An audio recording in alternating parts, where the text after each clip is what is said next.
members present physically or at any specific location and utilizing communications media technology such as telephonic or video conferencing as provided by Section 120.54, subsections 5B2 Florida statutes.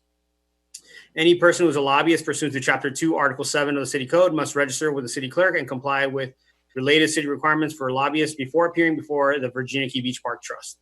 A person may not lobby a city official, board member, or staff member until registering. A copy of the code section about lobbyists is available in the city clerk's office or online on www.municode.com. In accordance with Section 2-888, written notice or 2-888 of the city code, written notice for this virtual meeting was provided to the city clerk at least 7 days prior to this virtual meeting. Since this is a virtual meeting as authorized by the governor of the state of Florida, members of the public wishing to address the body may do so by visiting virginiakeybeach.park.net/Virginia-Key-Beach-Park-Virtual-Board-Meeting. To submit their written comments via the online comment form, members of the public may also call 305-250-5340 to provide comments via the dedicated public comment voicemail. All comments submitted will be included as part of the public record for this virtual meeting and will be considered by the trust prior to taking any action. The trust will accommodate any speakers desiring to appear in person at City Hall, subject to all applicable emergency measures in place to prevent the further spread of COVID-19. Speakers who appear in person will be subject to screening for symptoms of COVID-19. Any person exhibiting any symptoms of COVID-19 will not be permitted to enter City Hall. All interested parties are required to abide by all state, county, and local emergency orders and are urged to remain at home and practice social distancing. If the proposition is being continued or rescheduled, the opportunity to be heard may be at such later date before the trust takes action on such proposition. When addressing the trust, a member of the public must first state his or her name, his or her address, and what item will be spoken about. When the trust takes action or votes on any proposition before it, it shall do so by a roll call vote, which shall be recorded by the executive director and included in the record. Please silence all cell phones and other noise-making devices. Any person with a disability requiring assistance, auxiliary aids, and services for this meeting may notify the executive director. Please note, the trust members have generally been briefed by city staff and the city attorney, or by trust staff and the city attorney on items on the agenda today. The trust is using Zoom to hold its August 24, 2020 virtual meeting. Zoom is a cloud platform for video and audio conferencing, collaboration, chat, and webinars across mobile devices, desktop, cell phones, and room systems. In order to ensure that the public has the ability to view the meeting, the trust will broadcast the meeting, and the meeting can be viewed live on Miami TV, miamigov.com/TV, through the city's YouTube channel, and on Comcast Channel 77 for City of Miami residents. The broadcast will also have closed captioning. Additionally, the trust has not selected a virtual platform that requires the public to purchase or download any additional software or equipment to watch this meeting. Aside from the Zoom platform and that the participants will be appearing remotely, the public will have no discernible difference in the ability to watch the meeting. The trust has developed several new methods of ensuring public comment for a virtual meeting, as stated before. These two new options are allowing the public to provide public comments via the dedicated public comment voicemail by calling 305-250-5340, where the individuals can leave a 2-minute message. And the second new option allows the public to submit comments via the trust's online comment form. The comments submitted through the comment form have been distributed to the board members and trust staff throughout the day so that trust members can consider the comments prior to taking any action. Additionally, the online comment form will remain open during the meeting to accept comments and be distributed to trust members up until the chairperson closes public comment. All comments submitted via those options will be included in the public record. And as mentioned before, any member of the public may provide public comment at City Hall through the terminal set up there, subject to all emergency protocols and procedures to prevent the further spread of COVID-19. The trust has published an agenda as well as included the notice to the public pursuant to the city code and the items and topics that will be discussed at the virtual Virginia Key Beach Park Trust meeting. Additionally, the public has been given the opportunity to provide public comment during the meeting and within reasonable proximity and time before the meeting via the public comment, and within reasonable proximity and time before the meeting. Moreover, Section 286.0114, subsections 4C of the Florida statute specifically authorizes the trust to prescribe procedures or forms for an individual to use in order to inform the board or commission of a desire to be heard to indicate his or her support, opposition, or neutrality on a proposition. Through its 3 public comment options that's provided, the trust has complied with such requirements. Chairperson, are you comfortable with all the notice provisions set forth and these uniform rules of procedure we have established for this virtual meeting? Yes, indeed. Entirely comfortable. Thank you. Now that we've streamlined this a bit with high technology, it's taken at least quadruple the amount of time, if not quintuple. Okay, Guy, if you have the agenda there, if you could either put it up online or else just start with item 1. Yeah. I will screen share. Actually, Manny, you as host, I do not have capacity to screen share. But our first item is the approval of board minutes from July 13th. Those were sent out to all of you roughly a week ago.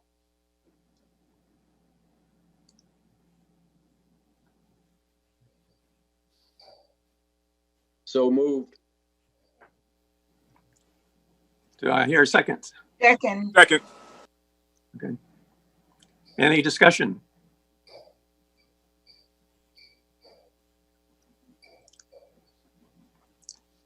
Is there any discussion on the accuracy of the minutes?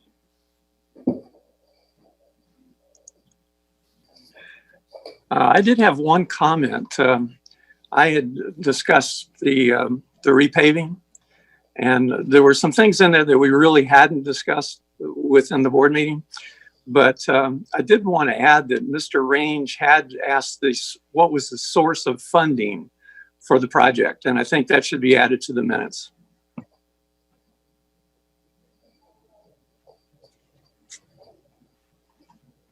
We'll be happy to add it to the minutes.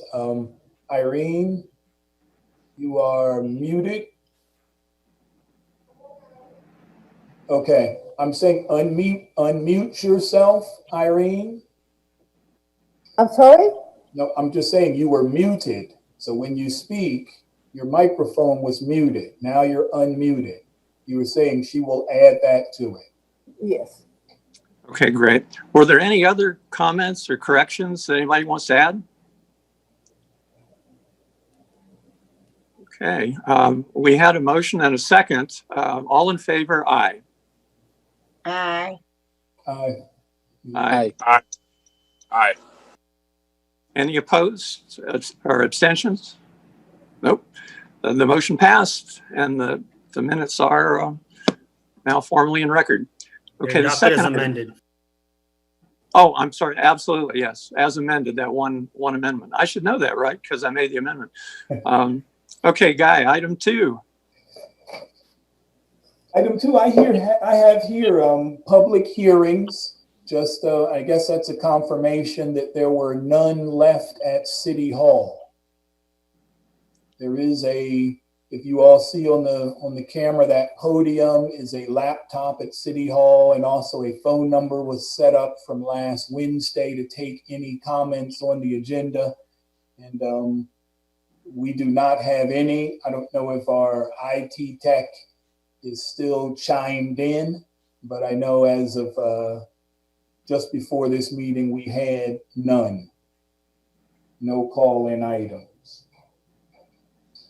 From there, we would go to the presentation. And again, I don't know if you all have your packets in front of you.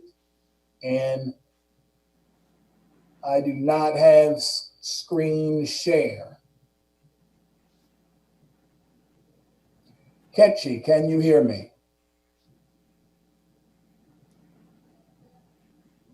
You're muted. Can you hear me? Yes. Yes, I can hear you. Good evening. Okay, fantastic. I can hear you. Could you call, because we're just trying to move this meeting. So I'm calling Manny now. Yeah, if you'd call him and have him. I'm here. What is it? What is it? Fantastic. I want to do some screen share if I can, man. Yeah, you should be able to. Okay. You should be able to. I'm still host disabled participant screen sharing. That's what I'm seeing. Unfortunately, I didn't set up this meeting, so if it wasn't enabled in the settings, it won't be enabled for the meeting. Wow. Okay. I hope it's not as I switched it over to you, but all of you, if you have your packets, you were sent a plan to look at which was a drive-in movie concept for a public activity. That's something that we have been getting a great number of interest in at the park. I'm sure you've seen it since COVID-19 has crossed the country and the world. What has been happening are drive-in movies, drive-in concerts, car-based DJ parties. And so a item went out to you. We're going to go real low tech because I'm going to put it in front of the camera. It is literally containers that are configured to be a screen.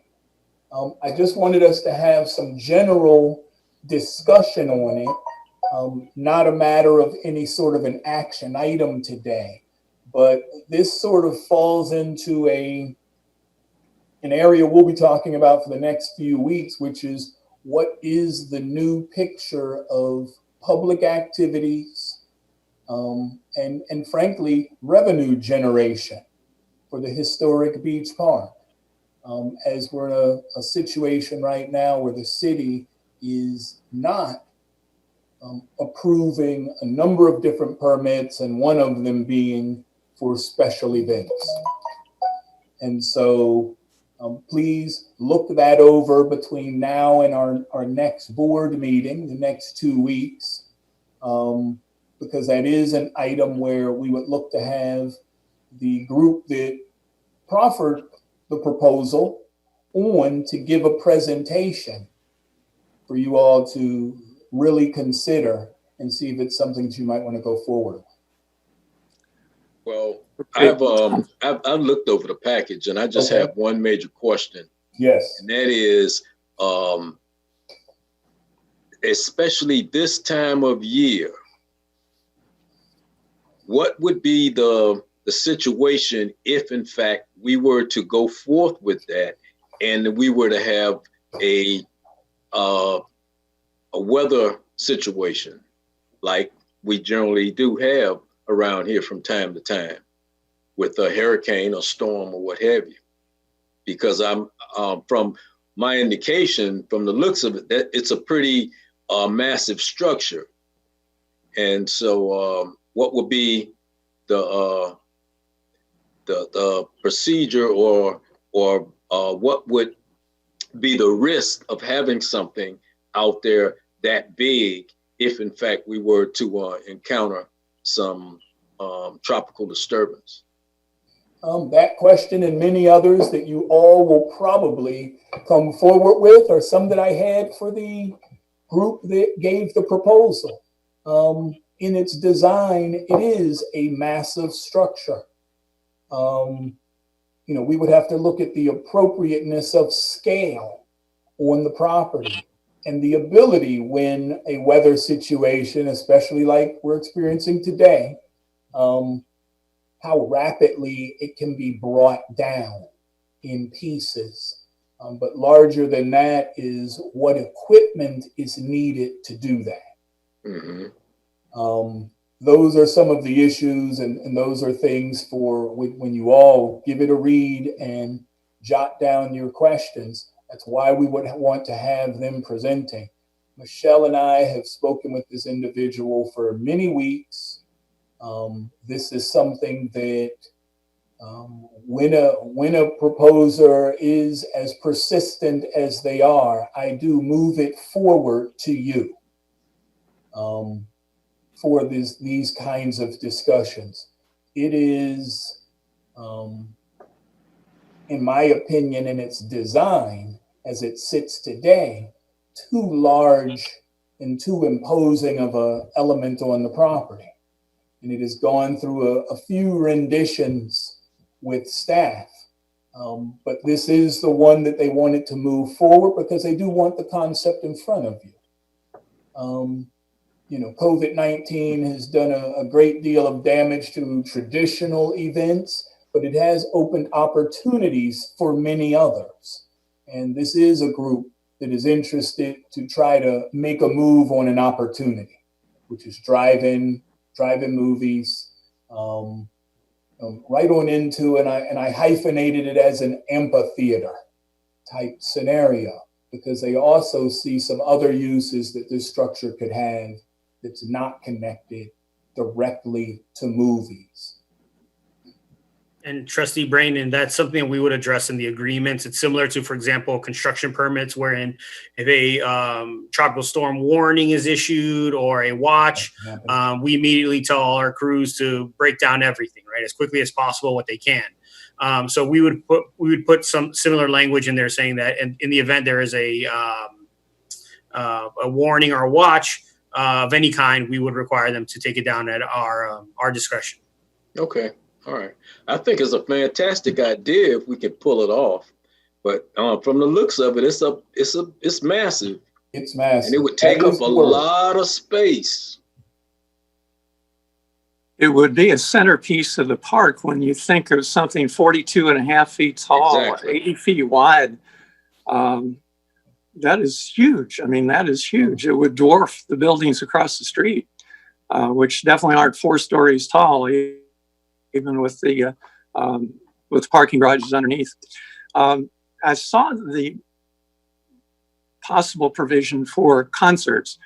And again, we're back to that sound level thing. I thought with the theater concept of having like Bluetooth receivers in the cars, and they mentioned portable air conditioning. That could be a little bit tricky, individual units as somebody comes through the gate, but there would be ways to pipe that in, and drive-in movie theaters have done that, where they wouldn't have to have individual units, and they could do that. That's a doable thing.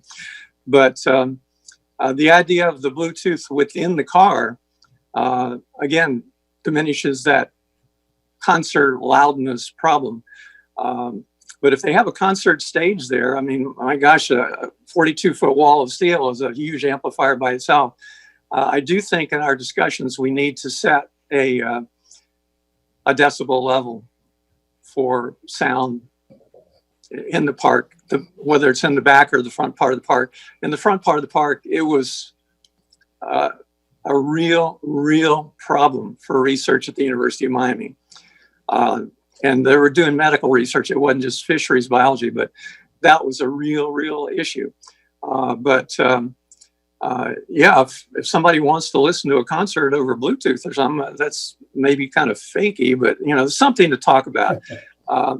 But we really need to look at those decibel levels. And I think, when Ultra agreed to go from 110 decibels to 107, that's still pain and permanent hearing damage within just minutes, and we have to look at that.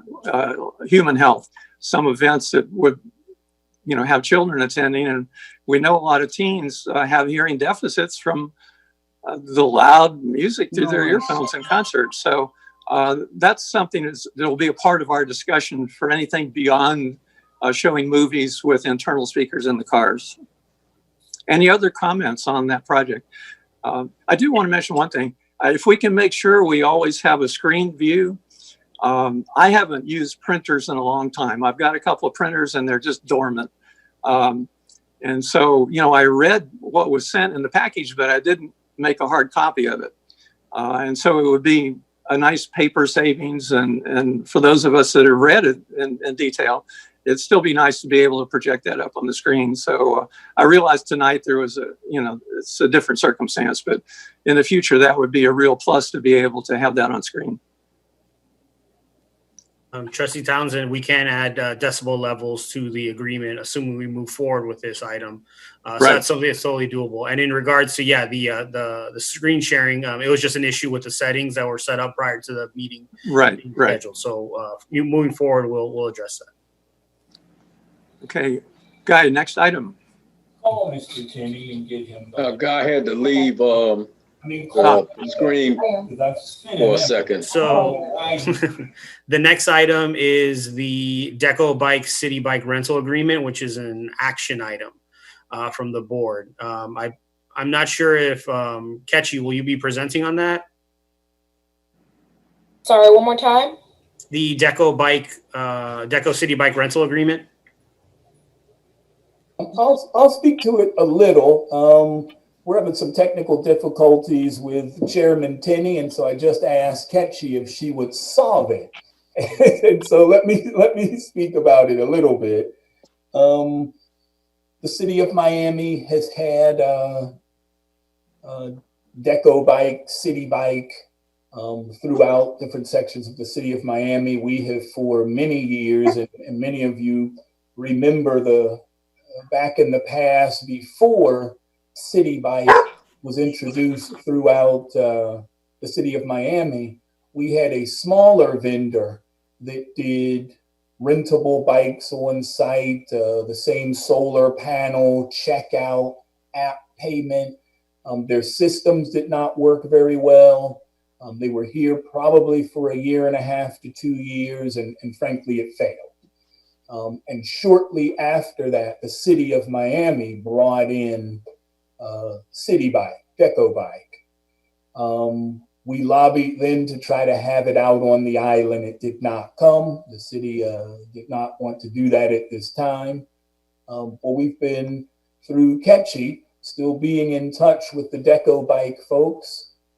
They reintroduced their interest on being on the island, something we've desperately wanted for a long time. Not only does it give our visitors different options of things to do on the property, it generates some revenue and puts us in the app. So when visitors are traveling around Miami and they're moving place to place via bicycle, they will always see at the end of that trail that they can come to historic Virginia Key Beach Park. And so that agreement has gone to our attorney, Javi, to take a look at form and correctness and the revenue portion of that agreement. And so it's fairly much a continuation of what's existing throughout the city, just included here at the beach park. And I know Ketchy worked a little closer and tighter with them so that some of our branding would be on those bikes that were coming from the historic beach park. So that this item came up, I'm sure Ketchy would probably want to add some more, but she is muted right now. But so the idea behind this is having your agreement as a board for us to move forward on the staff side and with legal counsel. So essentially what this is if you didn't, it's under the procurement code of 18-111, wherein you're piggybacking, right? It's kind of the colloquial term, but we're piggybacking off of the city's agreement so that you guys don't have to go through the entire procurement process, since the city already did it to engage Deco City Bike. So that is why we would need an action, because the board itself would have to agree to piggyback off of the city's contract so that you guys can install Deco City Bike or give them a license to put bikes in the park. If this is approved at the board level, will we have to go back? Will we have to go in front of the commission? No, you won't. Okay. Okay. Okay. I kind of like the idea. My question would be, do we have any ability to determine the length of the contract? It just occurred as you were saying it that, if there are other vendors out there that have that ability, it might be nice to be able to explore them in a couple of years' time. But generally, I think the idea is a good one. I think it's a revenue generating opportunity for us. Obviously gives people the opportunity to come to the park, maybe in circumstances that they otherwise wouldn't. Maybe folks want to come and park and leave their car and then ride the bike somewhere and sort of thing, even if it's just around the park or other parts of the island. So I think it could be a good opportunity for revenue generation for us. So I do like the idea. Obviously, I guess we'll have some say-so in terms of the placement of them and that sort of thing to be sure that they're in an appropriate location and what have you. But generally, I would be in favor of the idea as presented. And in regards to the term of the agreement, it would be the same term as the city's. And I believe the city's also has a termination for convenience clause, which allows us to terminate the agreement for whatever reason we want, given a certain time of notice. So we'd obviously have that same language in the agreement, such so that in the event you do want to go out to bid and try to get another provider or get the best deal for the trust, we can do that. I would certainly move it for discussion purposes. But yeah, my comments would remain the same, certainly knowing that. And obviously with the caveat of being able to see what the revenue numbers look like, being able to come back and have a final vote once we see the contract in full. Okay, yeah, I would certainly favor that too. And bike tours are really popular with out of town and out of country tourists, particularly. And it'd be just nice to have a historical tour on bike. I have a tour on the books. It was usually a van trip around the key, but it would be more fun on bikes to do that. And, have however many bikes we have on a given Saturday or whatever to earmark those for the tours. And I always took people to the sewer plant too. And you think the sewer plant, and people are fascinated. They flush the toilet and then they wonder what happens to it. And so I always had the North Point along with the sewer plant. And so that course is there on the books for college faculty for continuing ed credits. And we could easily make it for high school and middle school faculty also. So yeah, I think it's great. Good evening. This is Ketchy. I just wanted to add just a little bit with it because we've been working alongside Charlie with the Virginia Key Trails next door with the connection of the two. So with this, there's no cost to us in terms of putting in the bikes with Deco Bike. Any kind of fixing and the maintenance of the bikes, they're fully responsible for that.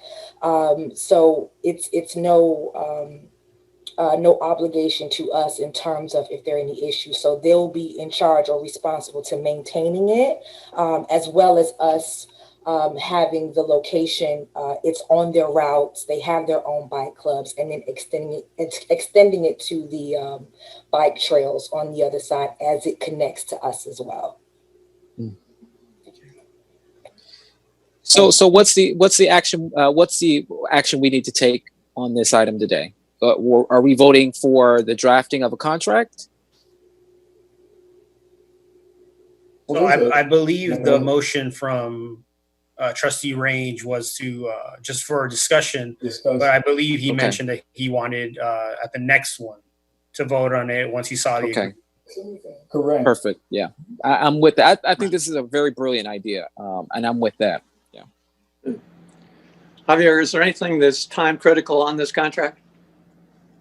There is not, short of just we want to move along as rapidly as possible, but I think next meeting is fine. I would like for you all to be more familiar with, like, for instance, the specs, the location that we've looked at and where this would sit.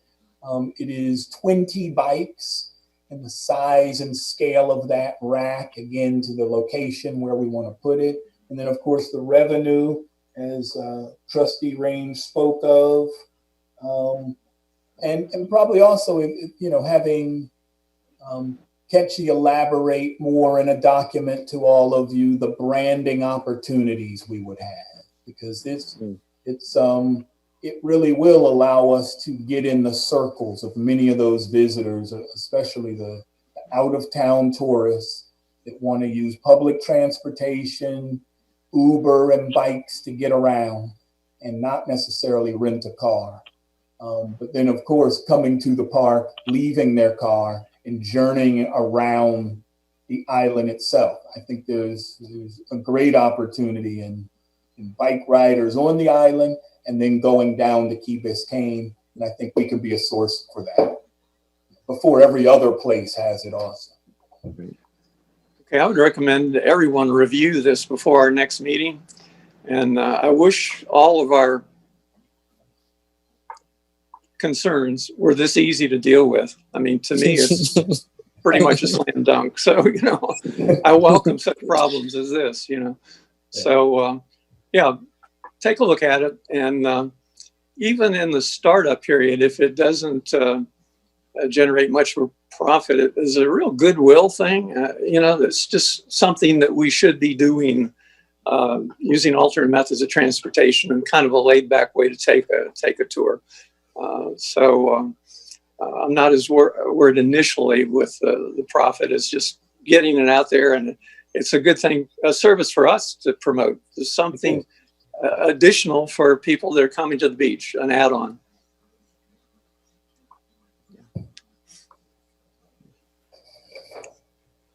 Guy, next up. Nothing else from me on that. 75th anniversary event. Sheila Foreman is here and can speak to it. Hi, Good job. everyone.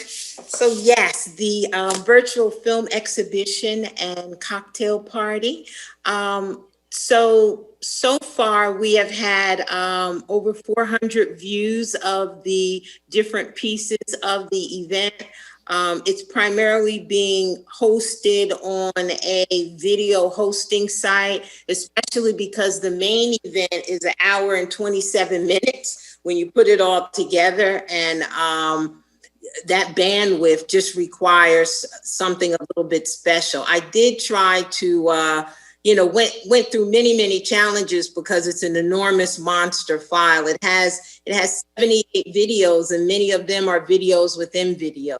And so I had some real challenges with our limited resources, making all of that happen. I even tried to save Catchy some time and upload it to YouTube, but after 16 hours, it just failed. So we finally did get a final copy. It is being hosted on Wistia, except for Mr. Brannon, haven't had any problems. I did check it while we started the meeting, and everything seems to be fine. And so the great thing is that as we had some internal file problems, I mean, that's the bottom line. I had some IT problems, and after the third support person helped me, Thursday morning, she started deleting files. And as I saw some of the Premiere Pro thumbnails going to a trash, I asked her to stop. And so I won't go into all of that right now, but these video files aren't like a Word document. There might be 6 files to one video, and they're placed in the weirdest places. And so that just threw us in the havoc where we had to rebuild the file. And so we weren't able to get them both rebuilt and rendered in time. And so it wasn't a platform issue on that day, it was a file issue.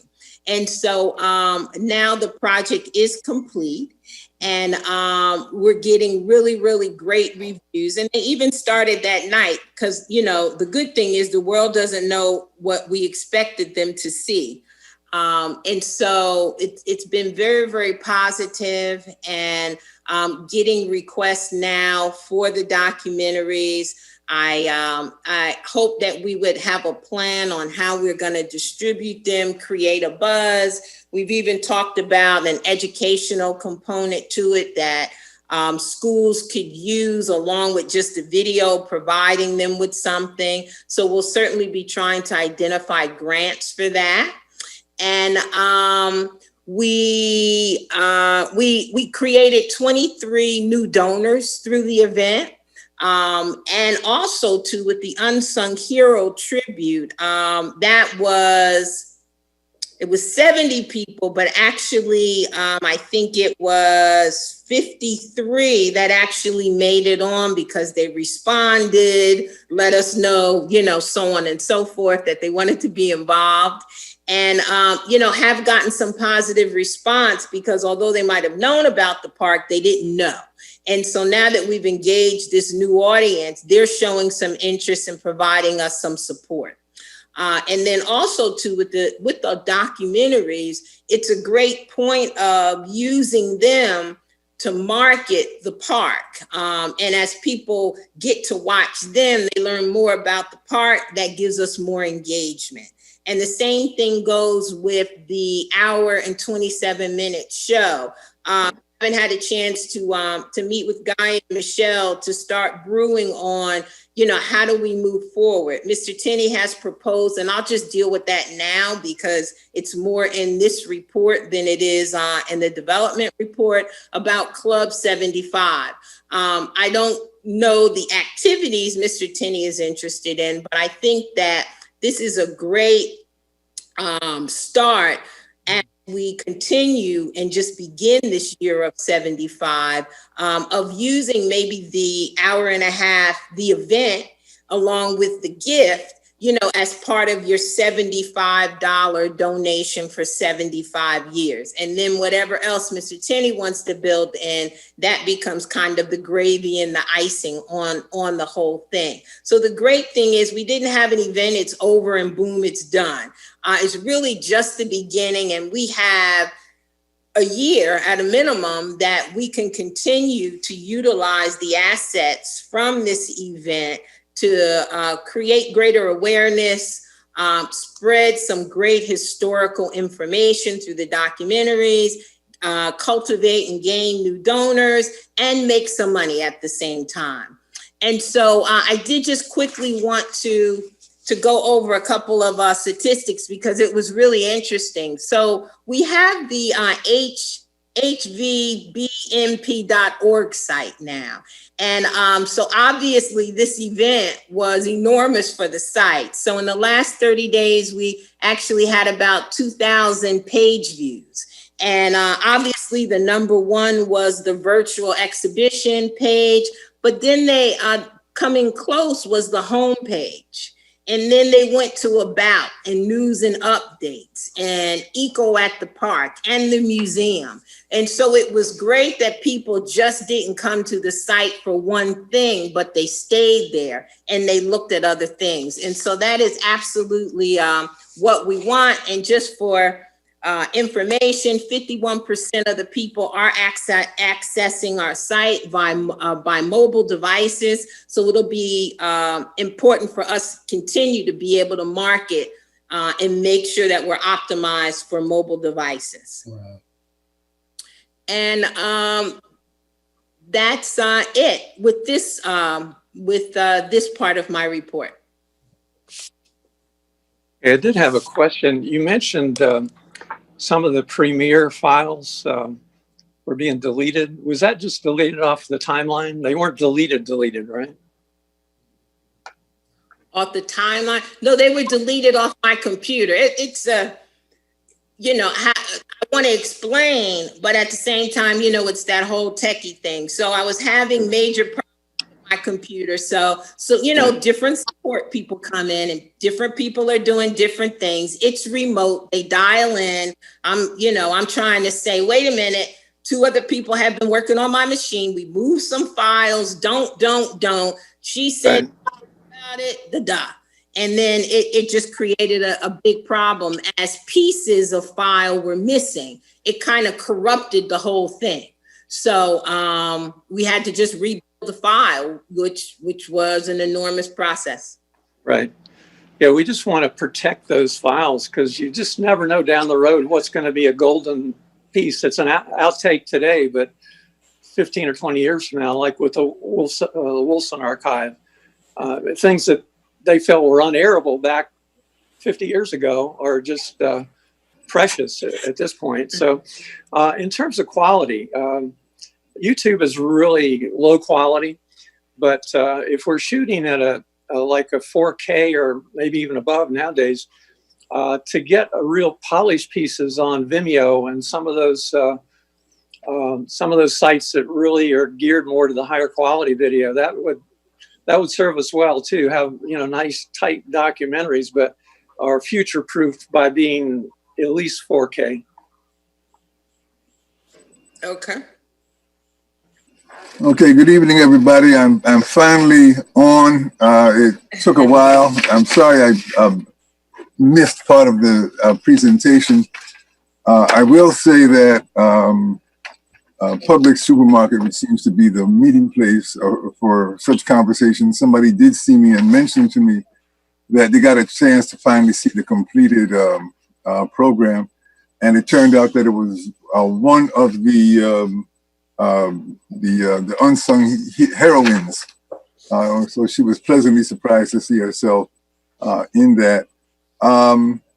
Yeah, I think at this point, with all the various technical problems we had and difficulties that people had with access, I think there are probably ways we might look at in terms of by e-blasts or even news articles, just to inform the public that this 75th anniversary is ongoing. The opportunity to donate $75 for the 75th anniversary year, we've been calling Club 75, is still alive, and that we can actually I've not been able to have this meeting with the Miami Times people, but I did broach the subject with them of doing what we did in 1999, which is to actually have a series of articles run throughout the year, so it keeps the awareness of the park in place. We definitely do need to strengthen that whole presence we have. I mean, I think, with our, the 75th anniversary, I know we had all the computer issues and problems, and that's kind of a natural part of life as we know it. But still, the bottom line comes down to, if we were a company and this was our IPO when we were looking for investors, well, how many would we get based on what we showed? So we really do need to, look at the most efficient, effective ways that are the most easily accessible for people to, to join and get into that. There are still I think the videos were, very well done. Kudos to everybody involved with that. Dr. Connolly came across very effectively. There are still a few little tweaks with the narrative that we can always tag on little, after the fact corrections and so forth, so that when people view it, we can have that, at the end. I don't think that would be too difficult. But kind of back to the question that Mr. Townsend raised about archiving this, I think having that accessible on the website, certainly for the rest of this 75th anniversary year, which we're viewing as going until next August 1st, we should have that, and basically just look at ways between now and next August 1st to really maximize the return on our investment of resources in what we did. So I'll just share that for the good of the order.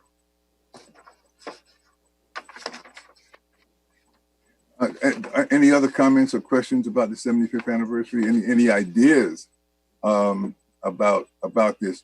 I will add this. I did share via Mr. Fortune with the trustee board a kind of a chapter, if you will, of a prospective ebook document where what I did, basically on that one, I recaptured some of the old history, which was back in 1999, the Miami New Times was very supportive of our incipient efforts to save the park. And there was a long article by Kirk Nielsen that gave a fairly comprehensive history of from 1945 coming forward. So for those who didn't know, it just has that information. And so my thought is to make that and more information available on the website, because, and I might as well just throw this out now, you may have seen in a memo I shared maybe a couple of weeks ago that one of our tasks as a trust going forward will be to kind of just, to put it in a simplistic way, get the story straight. There are so many different versions of different aspects of the story, how many acres is the park? When did the story begin? And so forth. And I think the time has come, especially since we're in our museum planning process, where we have to get our narrative, organized and accurate, to go through and vet some of that old information that's been out there and make sure that we can kind of get it all down to what is the most correct version we know. And that goes for the environmental aspect as well as the historical aspect. So I guess informally, I would say if we can form a committee, which means anybody who's willing to work with me on that, I would certainly welcome the the insights and the assistance, and just going through what we have. The other document I shared, and I think you probably got it from through Mr. Fortune. I did from newspapers.com get all of the news clippings from 1945 that were related to the park. So it's a way, if you got a chance to look at those, to sort of see how the opening of the park unfolded, how it was moving, how it got sped up, how it got responded to, and it's all part of bringing that history to life for present and future generations, because it does really speak to what the community was feeling, the courage of the people who participated, and those stories should not be lost, by any stretch. Newspapers.com is a very good archive, but it doesn't have everything. What we don't have is the coverage in 1945 by the Miami Times itself. So that's something we'll want to, work with them on. And here again, I just invite anybody who wants to assist in that. Maybe we can get some students to help out on that. We can do that. But we really do need to make the most of this milestone 75th anniversary year as an opportunity that won't come again. And, milestones are just, what they are. They're opportunities to call attention to these stories that otherwise, if it was the 74th or the 77th anniversary, it doesn't have the same impact. So, So any other thoughts on? Yes, I just wanted to add, in addition to the virtual event, we had a park day, a historic Virginia Key Beach Park Day, whereby we invited the community to come out and enjoy the park. We had an overwhelming response of people who came out and to just see the beautiful 82.5 acres. We shared ice cream and cake, all individually wrapped, to our park goers. We had a bike ride that was held as well. A couple of bike groups came out to celebrate us recreationally by riding throughout the park for that day. And not to mention the press coverage that we had. We made the cover of the Miami Herald. We were also in the Miami Times, South Florida Times. A lot of the TV stations as well supported us, and radio stations, in just talking about historic Virginia Key Beach Park Day and publicizing August 1st as Historic Virginia Key Beach Park Day.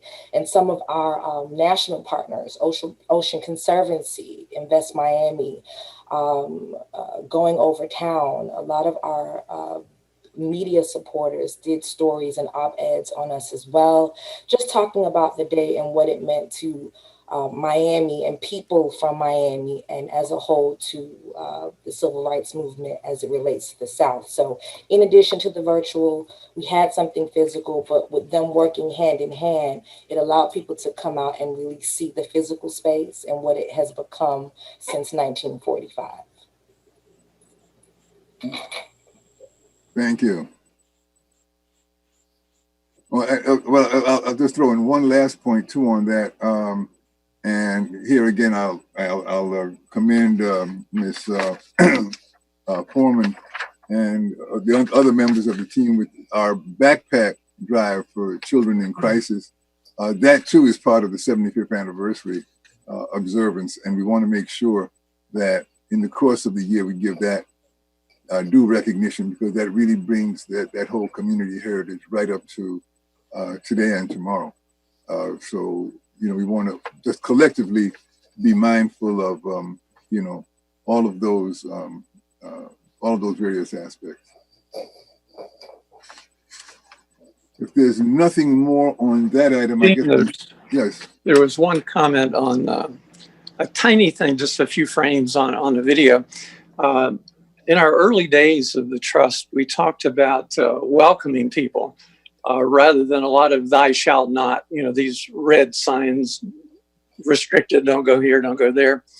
I made up some signage long ago, like the pond. I named it Night Heron because the night herons we hoped would roost and nest there, but certainly they were common. And so I made up a wooden sign, Night Heron Pond. This place is strictly for the birds, rather than keep out. I need one now.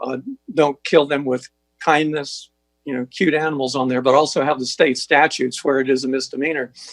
But one short piece in one of the videos had, natural area, protected natural area, and it had, keep out in red. I think, people that are concerned about protecting the park and the environment, they see protected natural area and they'll keep out.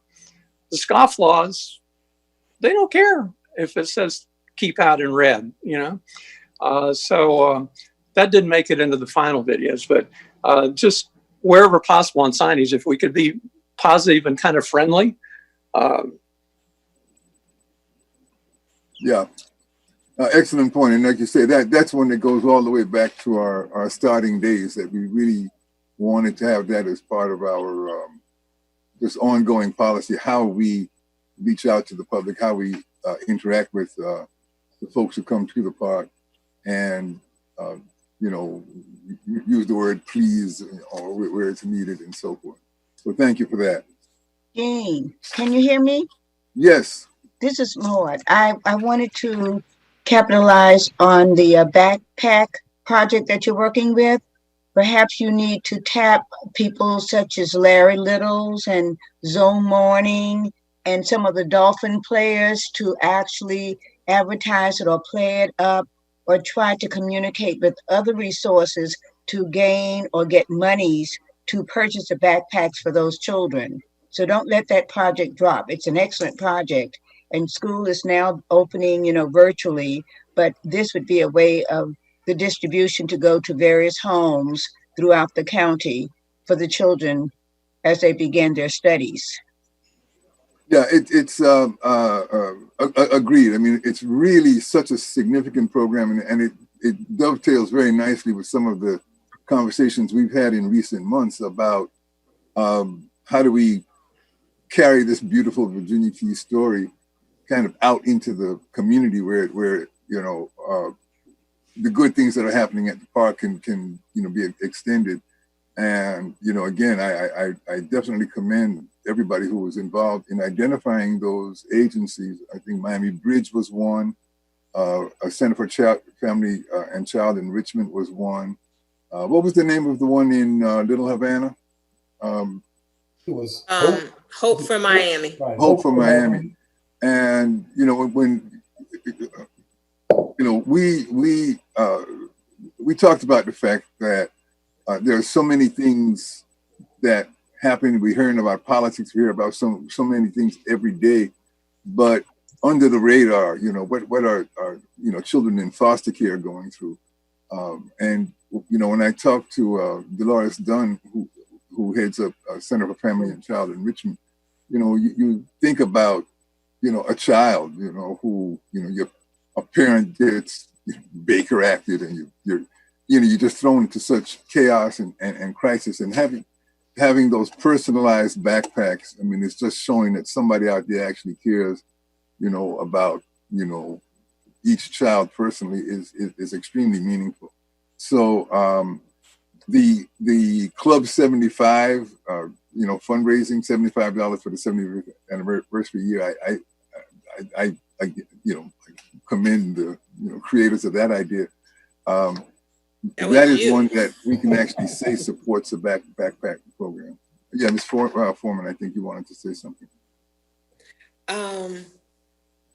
Oh, just as we're closing, because I'm going to talk about backpacks in my development report, but I didn't want to glaze over and ignore the fact that we had people for the virtual event viewing and checking out our website from the United Kingdom, from India, what are the others? From the Philippines. We had the most from the Philippines and Brazil. So it's just interesting, you know, how our event really did bring in people from different countries. Excellent. Thank you. Thank you. Okay, our next item deals with trustee vacancies, appointments, and ex officio members. And Mr. Fortune, I guess you can give us an update on that. Yeah, and I'll just speak to that. There's not a functional update to give. I just wanted to put it back in our psyches to look at those vacant positions that are on the board. And that, you know, as I looked back to some of the earlier days of the trust with ex officio members, when I think of some of the folks who were involved in the origination of the project and also sort of had a continuing relationship with the trust, it did add additional firepower, additional voices to moving projects forward. And, you know, we've been talking about, and Ms. Newbo, you just brought up people like Larry Little and Alonzo Mourning, and I think that the connections we've started to have with Haslam and just others. And how do we use that again at this time to build a bigger voice behind the project?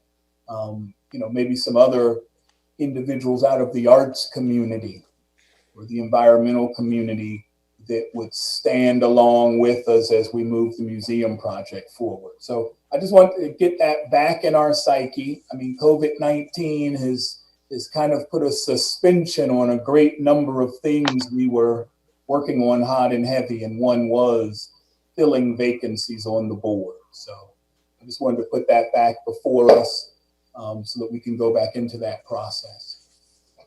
Yeah, and now that there have been elections and changes of faces and so forth, it becomes timely again. Yes. So, okay.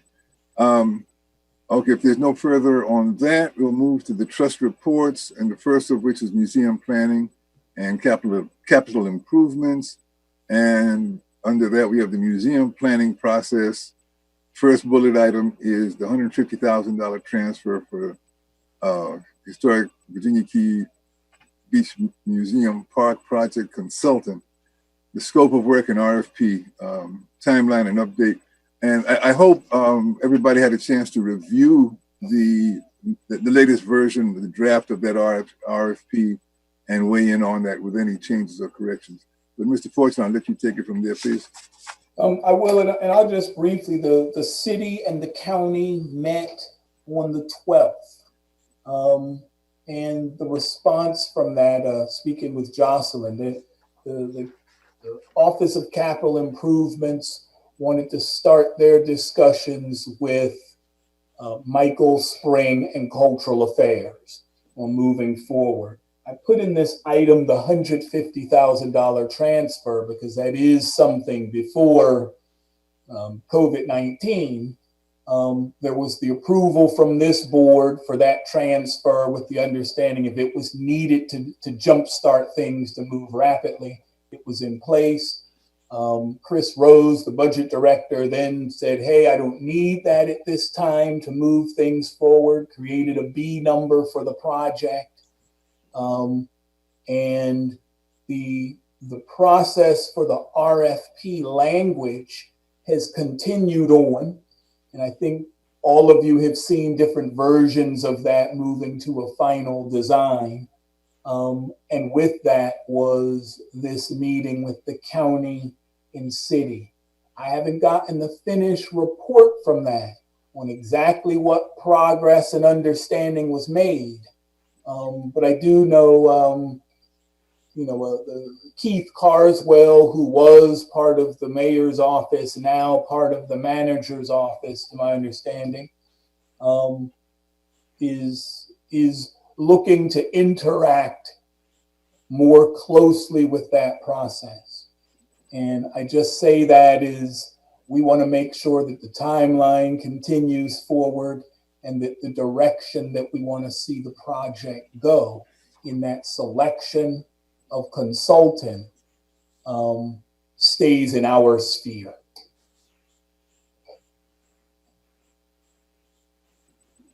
That's all I have to add to that. Comments or questions? Okay. Yes. So we will not need to pay the 150,000 at any point then. That's where we are right now. That is what the budget director has said. And I say again, that was before COVID-19. I would have, it would not surprise me. Did he say that by email, or was that a one-to-one conversation? Well, that was one-on-one, and it was by email, and in the creation of the B number to begin. But what they do have on record was this board's agreement to provide it if needed. He just said it's not needed to get things moving, and it has not been. Okay, I vote to rescind the 150,000 to the city. Mr. Rand, could you restate that? I moved that we rescind our earlier vote to authorize the spending of or the transfer of $150,000 to the city of Miami for the purposes of jumpstarting the RFP process. Okay. Any discussion on that?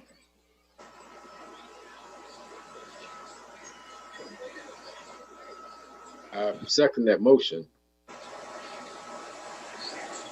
Okay. Guy, just I might need a little clarity, but yeah, I need to. Who was it? Was that our attorney who wanted to weigh in on that? No, I just want to confirm, Guy, you said you have from Chris Rose in writing that he doesn't need it at this moment, or that he doesn't need it at all? Well, it was at this moment, and that was before COVID-19. Do we know the purpose of the meeting from the city with the county?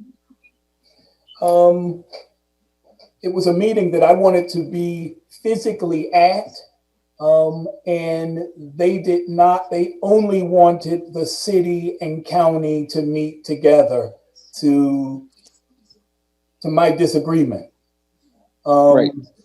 It was for them to begin to work out how the transfer of dollars would take place and what was in place on the city side in terms of being ready to move forward with the RFP, and whether or not it was what the county wanted to see in the language of the RFP to move forward with putting out the bid for that individual, for that consulting group. Well, I certainly agree with your misgivings, Mr. Fortune, about not having you as part of that meeting. That's just something just counterintuitive, if not counterproductive, about that. So, this seems like an issue on which we all want to have fairly clear understanding. So, Mr. Fortune, do you have any kind of sense of what the conclusion of that meeting was coming out of that, or did you already? Right now, I don't have any final conclusion. What I came away with talking with Jocelyn about the results of the meeting was more Mr. Carswell's desire to be more engaged in the project.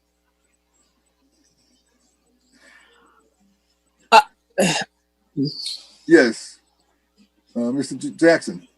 Yeah, I'm a little new to the board, and so there are some things that are still not very clear to me. One of them being is the allocation from the county. Is that going directly to the city, or does it go to this board? To whom are these? How does the allocation work?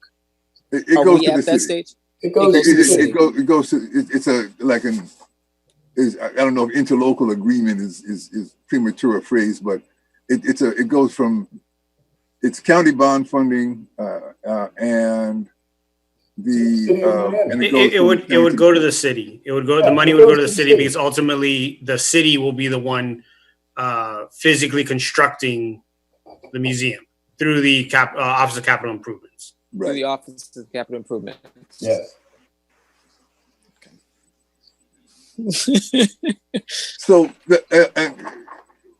I guess what I'm trying to get to is there's a motion on the table, and I just want to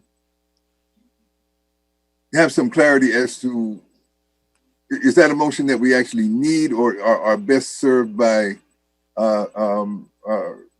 acting on now as stated, or are we comfortable with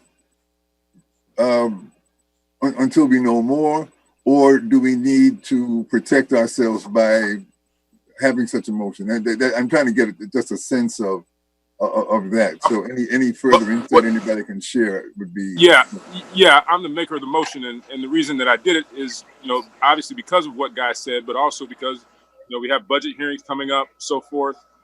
As you heard Guy say, he wasn't a part of this meeting. We don't know what was discussed there. I'm curious to hear what's going to come out of the budget meeting. I don't want to just be giving out dollars, particularly if we're told that they're not needed. We don't know what's going on, and I don't see the sense in us continuing to hold that money out there for offer. We don't know what else may occur between now and budget time or thereafter. I'm curious to see if our budget will be approved without issue and so forth. And, if they decide that they need it, they'll come back and ask for it. I'm quite sure. So I don't see the issue in not moving forward with rescinding it, given what we've been told. If we hadn't been told that, then obviously I wouldn't be offering the motion. But I have concerns about, Guy not being a part of that meeting, and the fact that we're a couple weeks away from budget. We'll know where we are in a couple of weeks. So. Thank you, Mr. Raines. That's most helpful because is there any further discussion? Are we ready to take a vote on that? Hearing none, all in favor of the motion as stated and seconded, signify by saying aye. Aye. Aye. Any opposed, say nay. It's unanimous. So thank you, and Mr. Fortune, of course, you'll be sort of guided by that in your further conversations. Thank you. Okay, thank you very much. I think somebody was just trying to say something. No, okay. The second item under trustee the museum planning and capital improvements is the trustee museum planning meeting. COVID has certainly, by having several months without having any meetings, that has certainly, been a setback. Hopefully during that time, all of us have been thinking and, having our ideas of what stories need to be told, how they need to be told. We are aware that we have a lot of factors that, did not exist before. Sea level rise and climate change for one. The very fact that there are more human beings, human persons on the planet than ever before is unprecedented. And of course, we're looking at technology, we're looking at generational changes in modes of learning, modes of conversing. So all of those are going to have to be part of our planning process.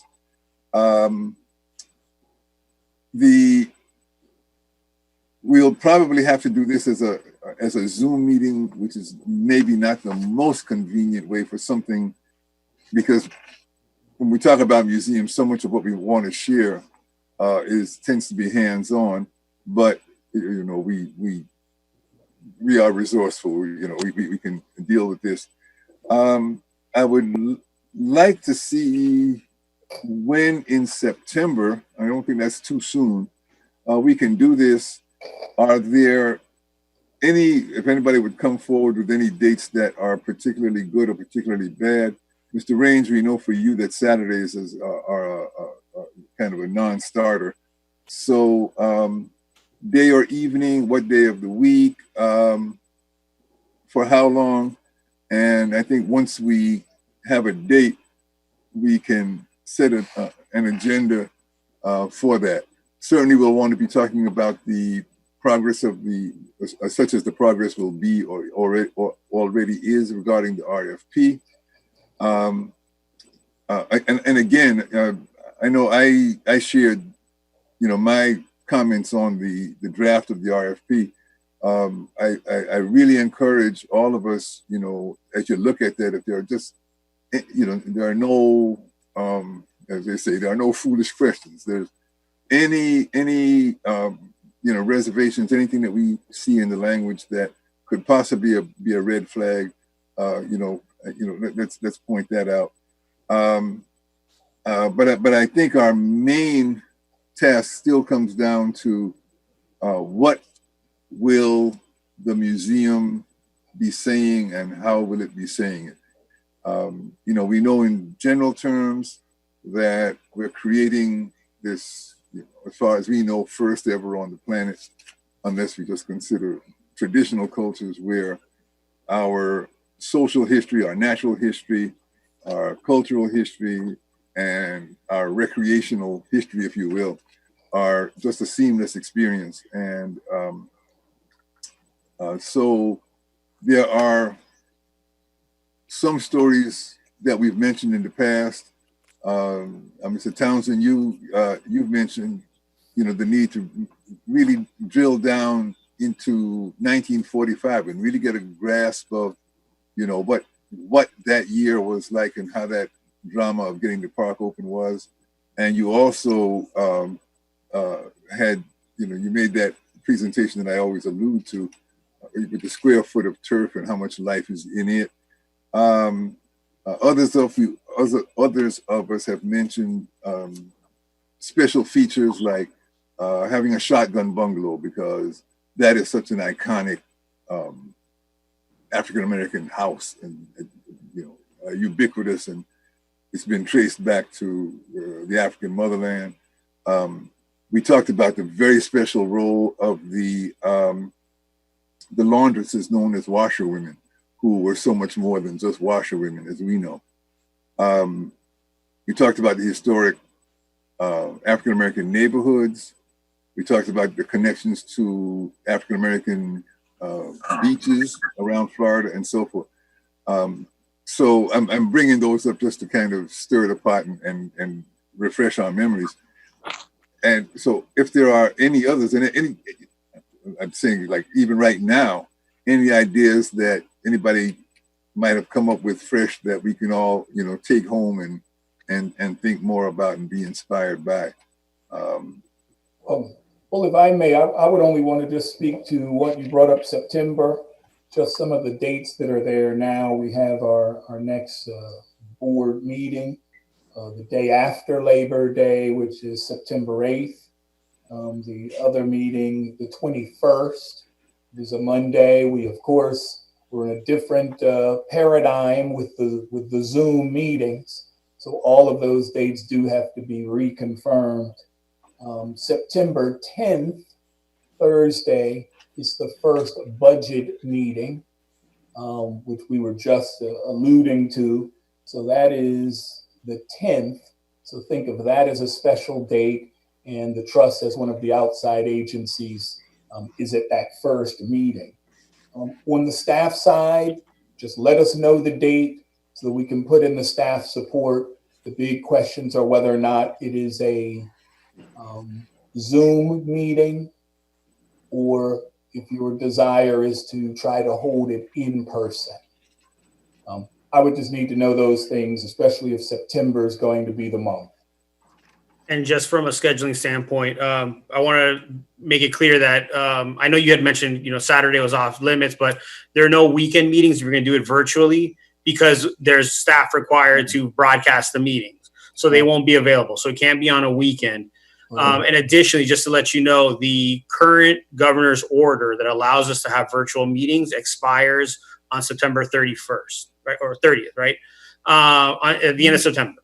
So then after that, if the governor does not extend the virtual order meeting, then we will be, we would have to have the meetings in person. And then of course, depending on what the rules are, we have to comply with social distancing guidelines, mask orders, so on and so forth. Right. And then I thought, Mr. Townsend, I just want to ask you, I think in the past, when with the Monday holidays, was it the case that Tuesday did not work well for you, or is that okay? No,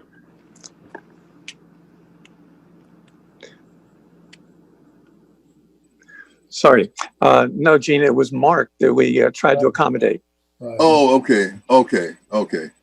So we should look at, if at all possible, if there are no scheduling conflicts for September, we would be looking at Tuesday the 8th, and I hope that gives us enough time for the public, the public noticing and so forth.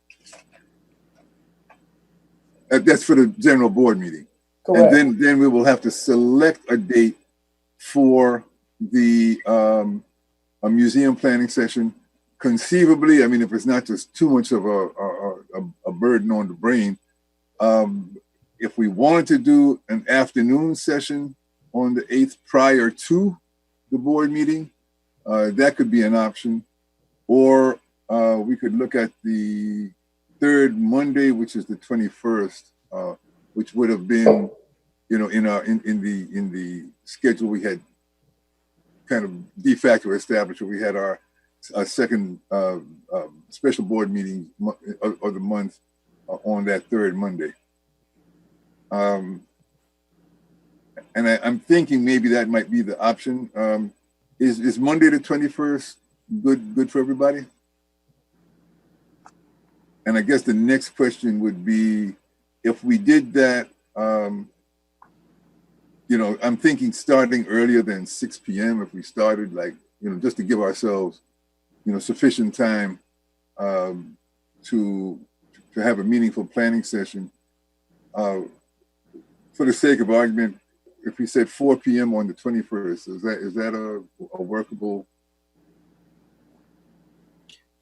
So what I will say is that the main thing here is that there are also limitations to how many meetings are held during a day, right? Because if there are two board meetings, right? Those two board meetings have to be broadcast, and I believe that is a policy right now in the city that no more than two board meetings are occurring or being broadcast on the same day. Right. So I think the main thing here is just to give Guy some dates to work with, and then he can go back to the city and confirm which dates are still available. Because I know that there have been a lot of requests for different meetings, especially in September, given the deadline for the virtual meeting. So the best option here would be just to give him dates, potential dates, and a range of time, and then he can try to see which time works best and work with you guys from that end. But I think Guy still needs to figure out what's available. Right. Okay. And you're right. And that goes back to, what's available. But that's for you. And I do have a question, Javi, just so I understand. So if the governor does not extend past September 30th, does that remove the option of virtual meetings? Yes, it removes it. So you would have to do all your meetings in person, just like any other meeting. Okay, thank you. Or the traditional way. Thank you. Okay. I just wanted to be clear on that, because that then would bring back Saturdays if that's what the trust desired. Right. Or weekends. Right, weekends, whatever. Yes, exactly. Those limitations go away. I mean, as was done previously, the trust can have an in-person meeting, but I just know that there are certain individuals who would prefer not to be present, right? And then there's the issue too of the public, that sometimes the public may say, I don't feel comfortable showing up, and I've been quote unquote precluded from attending. Right, and that's why I wanted to be very clear with that September 30th, because if he does not do that, it puts us back in that other space. I really, in my mind, had seen us having Zoom meetings to the end of the year. I'll tell you the truth. So I will just follow along. Yeah, those are real considerations to have the and of course all our meetings are public. The museum planning meeting is Public. kind of a little more specialized, but okay. So, well, Mr. Fortune, I guess you got the marching orders on Again, this. I can give you dates if you would rather it. That would exactly. I believe that's the suggestion. Yeah. A couple of alternative dates, and then we just poll the board and see what works out best. Okay. And then again, we be prepared to come armed with all of your great ideas, your insights, your things that you had not thought of before, and essentially we're back to traditional wisdom. How do we honor the people from the past who gave us life and opportunities, and do the same for those that are coming?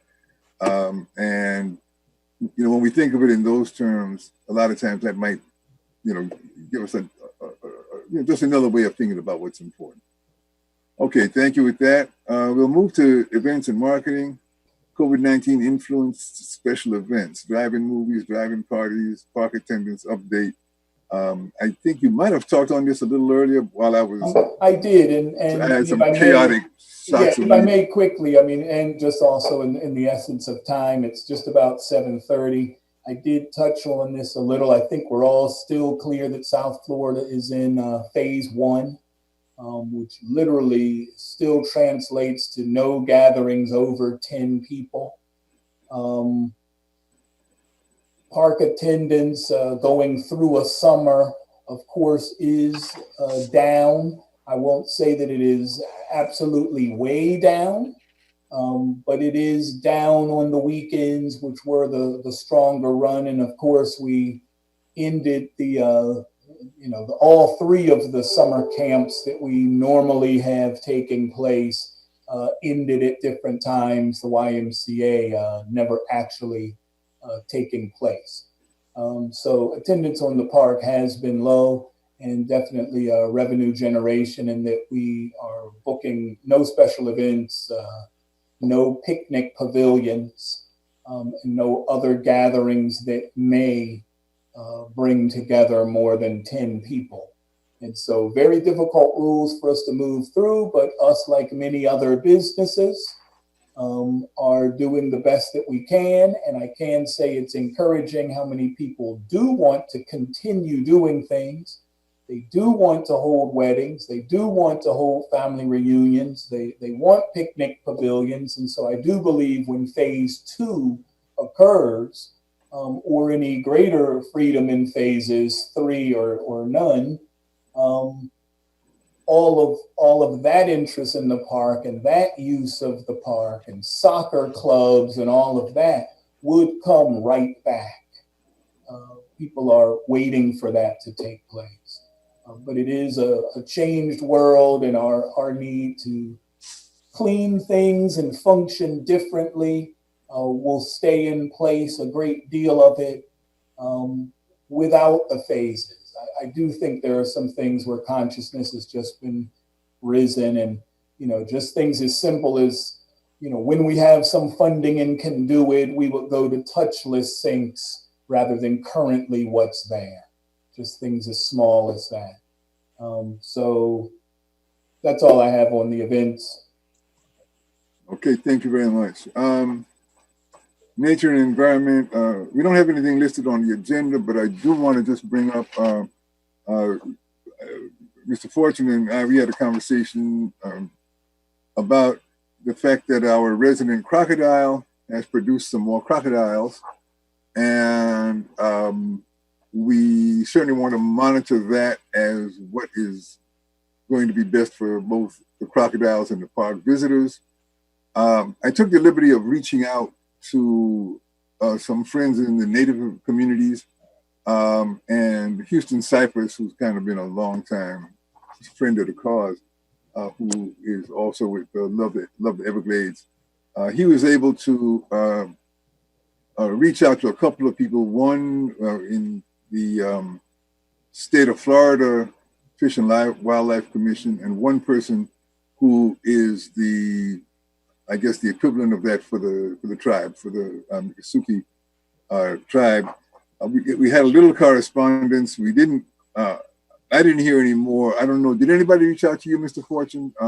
No, they did not. And just so everyone is aware, I mean, these, the Fish and Wildlife is fully aware and came out and did a nighttime count right along with folks from NOAA and researchers from the University of Florida. All I would say is that what COVID has done, if we would all think in terms of, in a sense, this is how do we solve the future of this park when the museum is built and operating on the property and is not as conducive to very large events and does become a more naturally used place. I'm just looking at the camera, but I mean, you know, Mr. Townsend, Mr. Tenney, and Mark, who's not here, but when I think about that Nature and Environment Committee, this is almost a practice of how do we move forward in the absence of, you know, and I won't even say the ultras, because that was very extreme, but we do have other large encompassing events that we all are aware are not part of the future when the museum and other elements are on this property, and it just not is necessarily the place for that. And I think, you know, this period with, once again, Mother Nature, this period without people has spawned a more natural recovery, if one might be able to say. Mm-hmm. Yeah, it's helped us on the, excuse me, Gene. Go ahead, please. Okay, thanks, Gene.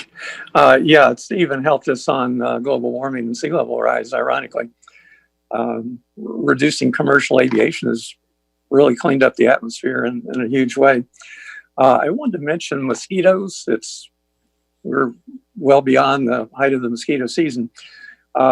When we first began the trust, and actually, you know, when we were working on the master plan, we acknowledged that the salt marsh mosquitoes were a part of it. And you really couldn't fog or spray in natural areas because that affects the whole bottom end of the food chain. The concern is we have West Nile here now. We have some dengue here. We might even have some Zika. And we have to look at human health. We need to balance that. Now, one thing that's been done is, you know, the altered genes of the male mosquito that carries these viruses. And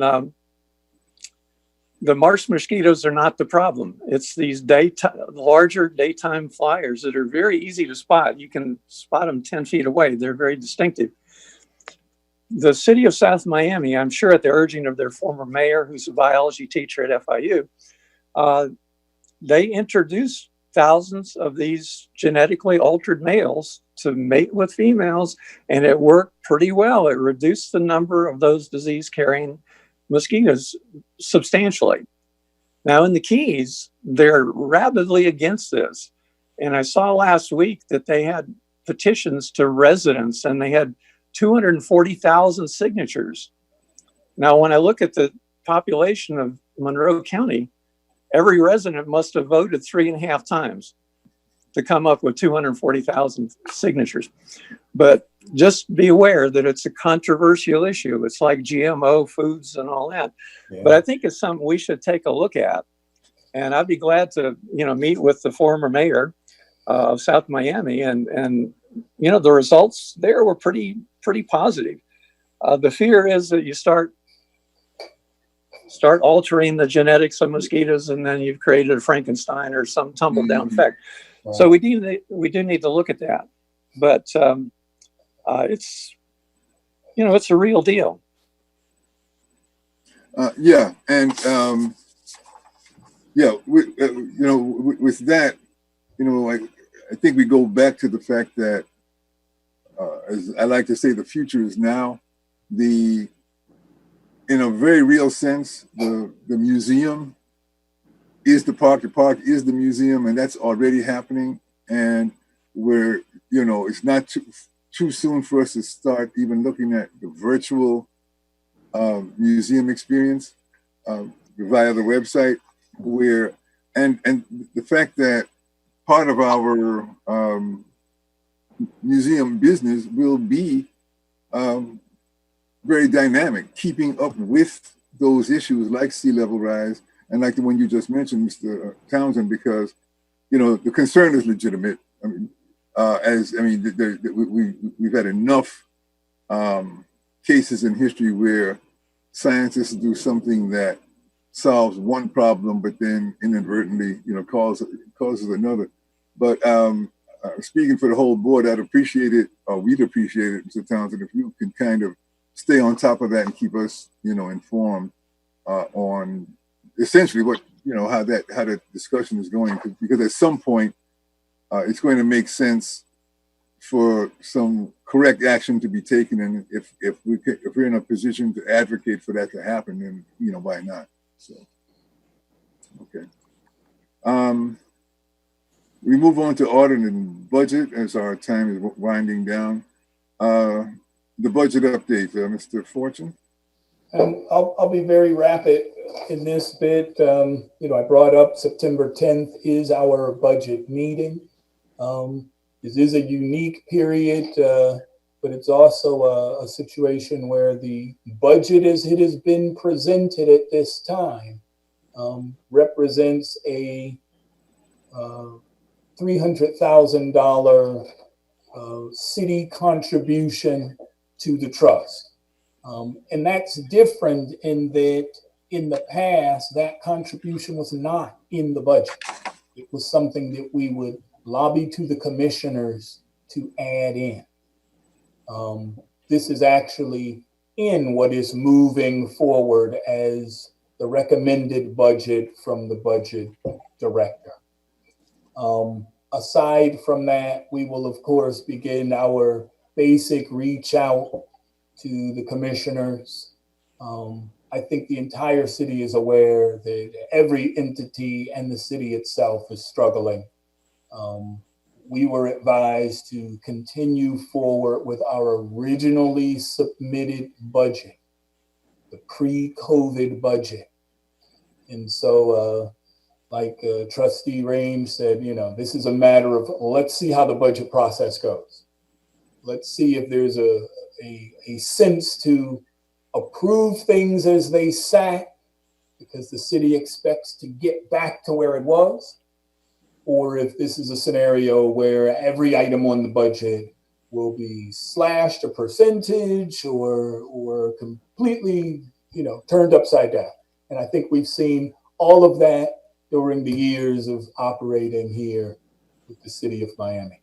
So the positive there is we've placed in our budget number.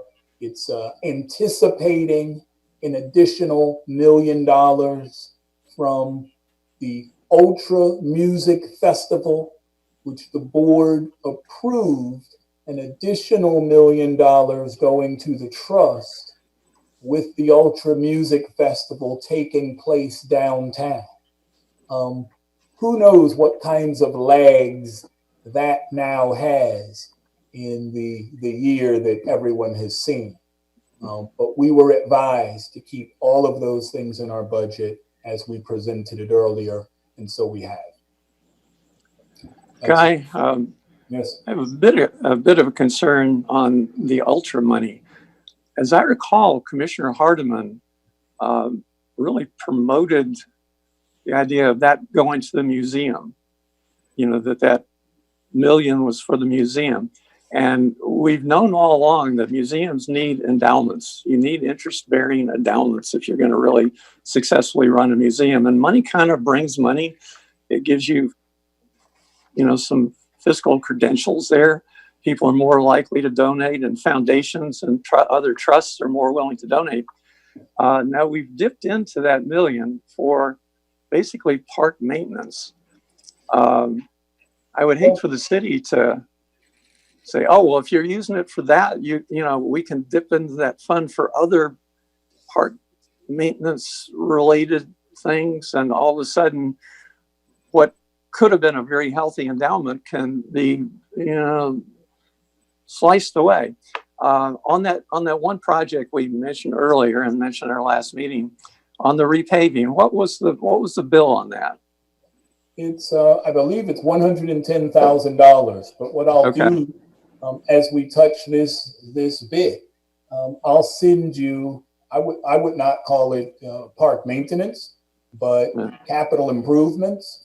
But what I'll do is send a list, because I've had Nancy separate every dollar that we've used from the Ultra. We'll call it the original Ultra million.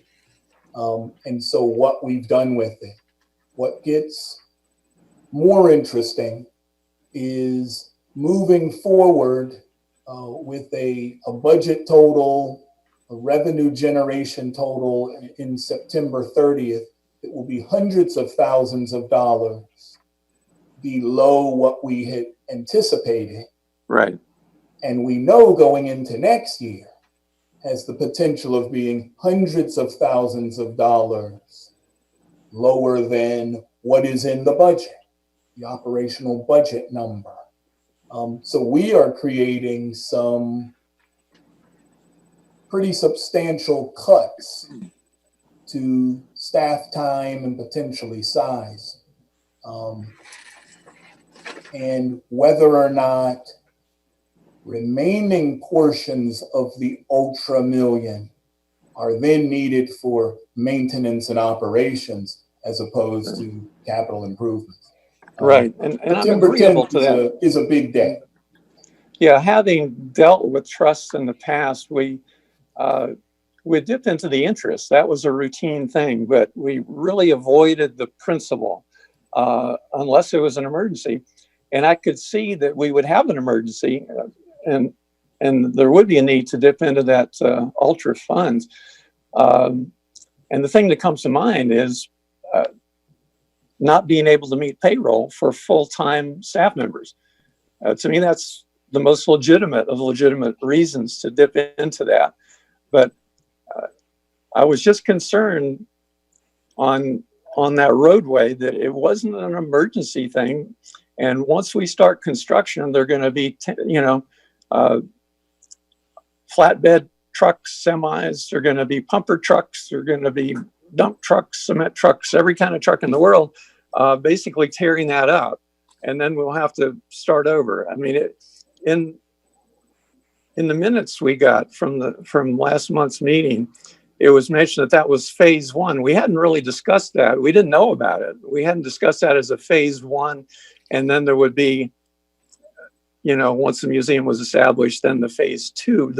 There might not be much left of that paving when all this construction is going on. That was just a concern I had, that I think, we really need to look at dipping into that Ultra money very, very carefully. Anytime we do it, it should be, something the board has some say-so on. Because I can just see it being rationalized. Oh, you had money for capital improvement on a roadway, and that wasn't really part of the museum project. And, it could whittle things away. And there are people out there that could possibly jump on that and use it for information, for ammunition, rather. And that's a concern I have. And as I said, I've had long experience dealing with endowments, and we really treat that principle very, very, very carefully in organizations, and it really is an emergency situation. I can tell you that there's a great bit of safety items that had to be repaired. And that road, there have been some bike injuries and damage to vehicles. but both of our playgrounds required repair on a safety side. But I share your concerns, and September 10th will be a real interesting day. As does the whole board. I think everybody, especially those of us who work with other institutions and know how endowments, do work, just as you said. So we do have to be mindful of that. I will just mention, and it sort of dovetails with what Mr. Fortune was saying earlier about, we're, aside from even COVID, we're into a new mode as we are moving towards the construction phase where there'll be fewer events and so forth. There's sort of a meeting place where a capital improvement, maintenance, operations, and museum all come together. And I say that what I have in mind, for example, is the fact, and we discussed this before, very early in this process back in 1999, one of the first, second, or third informal meetings we had, somebody was Lee Niblock, as a matter of fact, who had been at Cape Florida for a while. The fact that how important the quality of bathrooms are to whether people even bother to come back to the park and so forth. And we did talk about the need to keep our bathrooms up to the standards that we had actually established and got us all those high ratings that we had. So while there's this lull in use, on the one hand, well, if fewer people are, in need of using these things, that they can be considered to be less of a priority, but there is an opportunity to do all those kinds of upgrades and have those in place. Now, whether I don't say we should be dipping into what should be our endowment to do it, but and I don't want to be overly glib about it, but we've had to make the point fairly forcefully in some of our meetings with the county folk that where they were questioning, well, is this a legitimate museum experience or not? And we're saying, well, not just being rhetorical, but the park is the museum. We're creating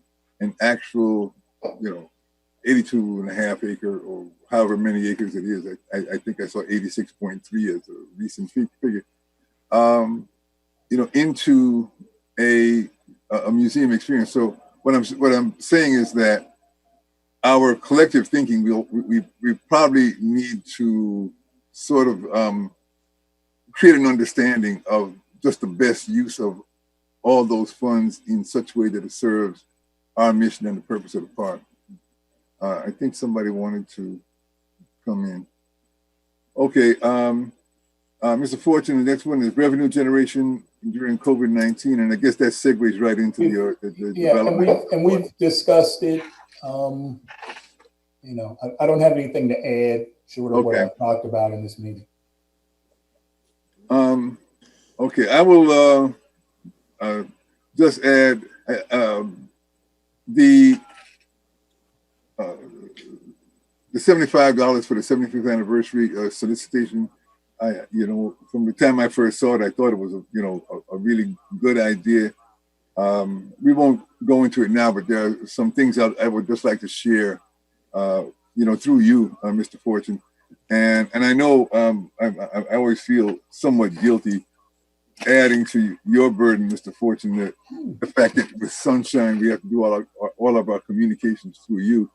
But I really do want to encourage my fellow trustees to, stay engaged and bring forward, your ideas and so forth.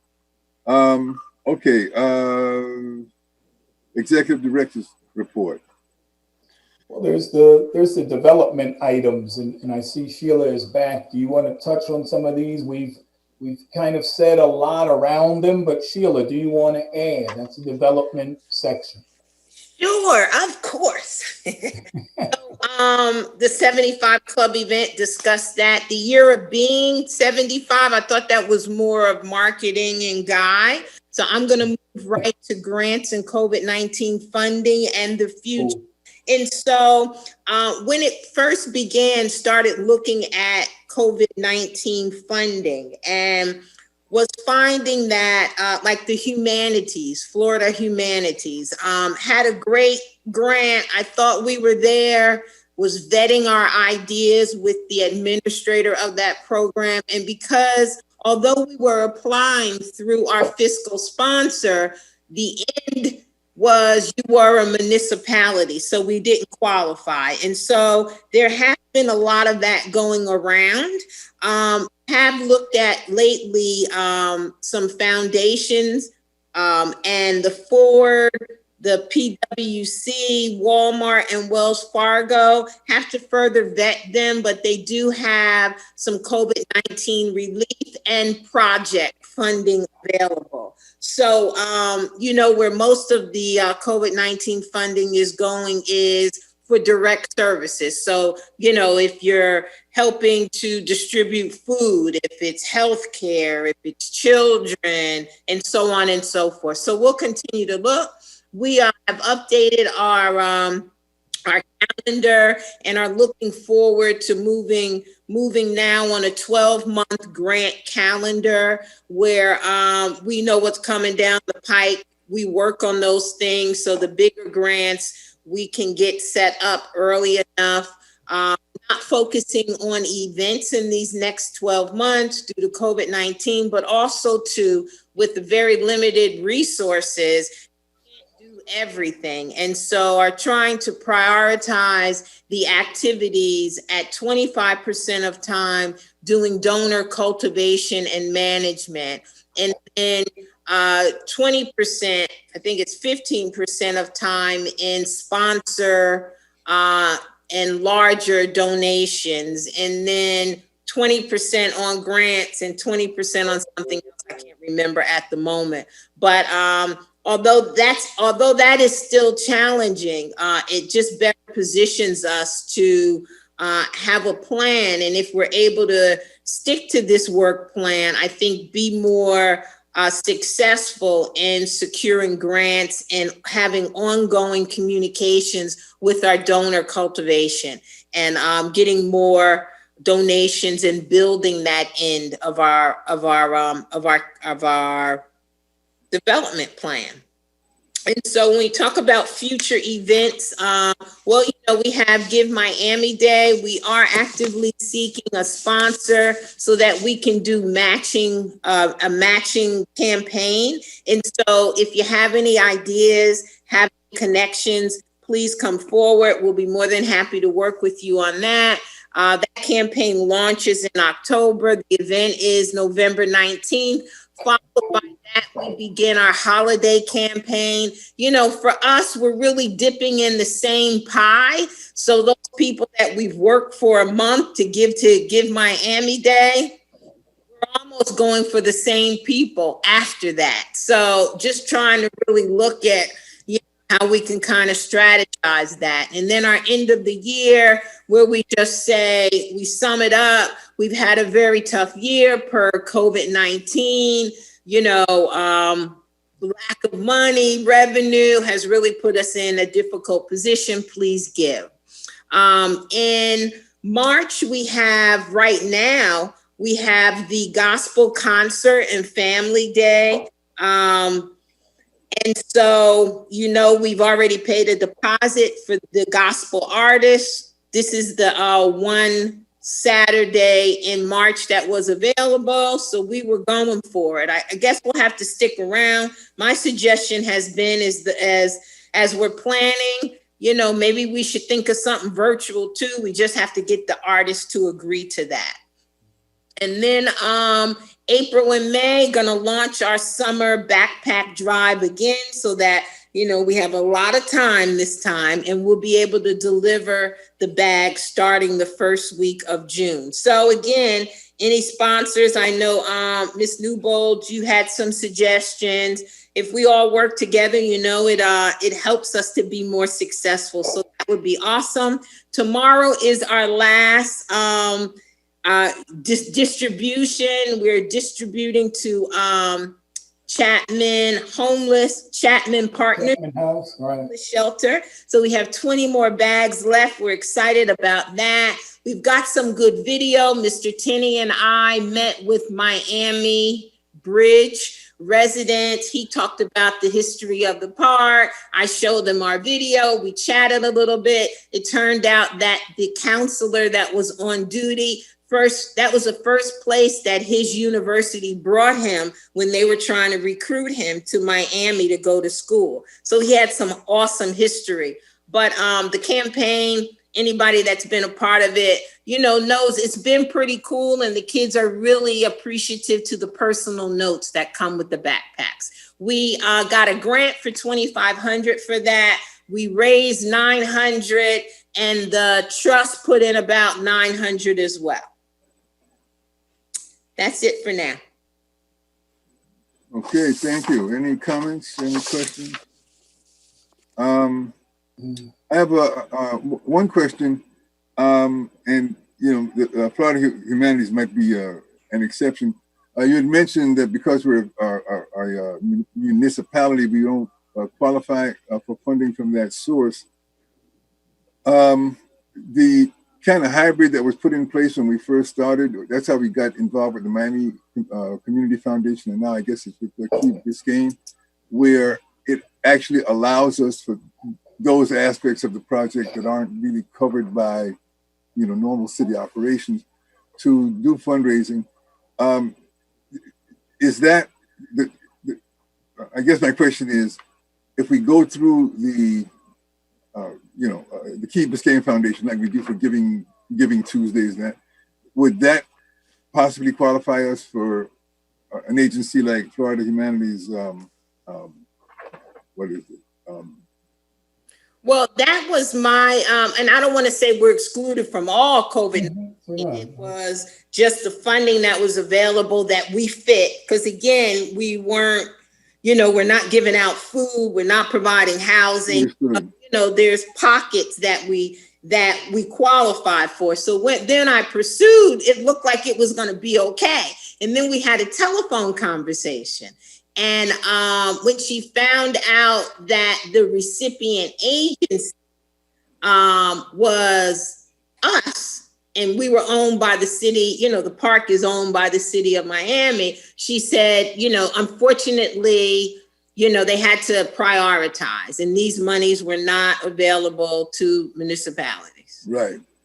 So I'm saying municipalities, but No, yeah, understood, because that was a question very early on in our whole effort, and so the question was, could these agencies like the Key Biscayne Foundation, I'm probably not calling it right, can they possibly serve as a conduit? Can they apply on our behalf?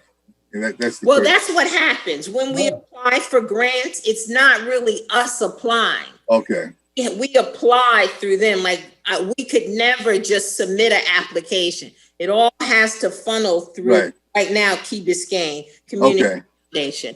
And we were good, I thought, until we had a telephone conversation. And the I don't remember her name, but the administrator said, oh, no. She was apologetic. She just said, there's such a great need. Right. Yeah, for other things. Yeah. Prioritize. Understood.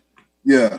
It really depends on the grant. So, for example, the issue here was that grant probably didn't allow for that entity to be a pass-through for the Virginia Key Beach Park Trust, right? Because that's the issue. If you use another entity to apply for you, they serve as just a pass-through. And then if the grant doesn't allow for that pass-through, then it's as if you had applied for it. So. Yeah, right. Thank you. Yeah, understood. And just a thought. You mentioned the Gospel Concert Family Day in March. Just from the marketing standpoint, if we can just sort of tie that in with some awareness of the history that the park had of Easter sunrise services. I mean, it wouldn't be that, but the fact that, that part of the sacred history of the park is so iconic that, it could be part of, what we, as we promote the gospel concert, we can highlight that. And I think that the last thought I had on this, and this is a general one, and I know we've talked and shared this. I think going forward, it's probably, and in a very general way, I'll just throw this out. So much of fundraising naturally is going after dollars. We know from experience how much we've benefited from donations that were not dollars, but just in kind, like Tremendous and all those groups, and all these tens of thousands of volunteer hours. And I think if, we broaden our definition of